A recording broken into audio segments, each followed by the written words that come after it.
దేశంలో ఒక పక్క దసరా పండుగ కోలాహలం నెలకొంటుంది. 2 రోజుల్లో దేవి శరన్నవరాత్రులు అంగరంగ వైభవంగా ఆరంభం కానున్నాయి.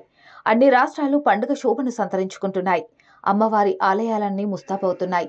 ఈ పరిస్థితుల మధ్య వంట గ్యాస్ వినియోగదారులపై పెనుభారం పడింది. వాణిజ్య అవసరాల కోసం వినియోగించే 19 కేజీల సిలిండర్ ధరలు భారీగా పెరిగాయి. ఒక్కో సిలిండర్పై అదనంగా 50 రూపాయలను చెల్లించాల్సిన పరిస్థితి ఏర్పడింది. పెంచిన ధరలు ఈ తెల్లవారుజాము నుంచే అమల్లోకి వచ్చాయి. ఈ మేరకు కేంద్ర ప్రభుత్వ ఆధీనంలో పనిచేసే చమురు కంపెనీలు ఓ ప్రకటన విడుదల చేశాయి. తాజా పెంపుతో దేశ రాజధానిలో ఒక్కో వాణిజ్య సిలిండర్ రేటు 1740 రూపాయలకు పెరిగింది.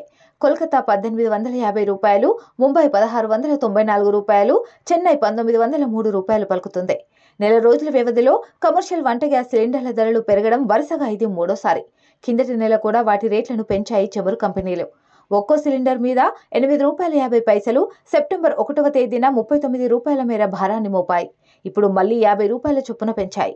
అంతకంటే ముందు మే, జూన్, జూలై నెలల్లో వాటి రేట్లను కొంతమేర తగ్గించిన విషయం తెలిసిందే.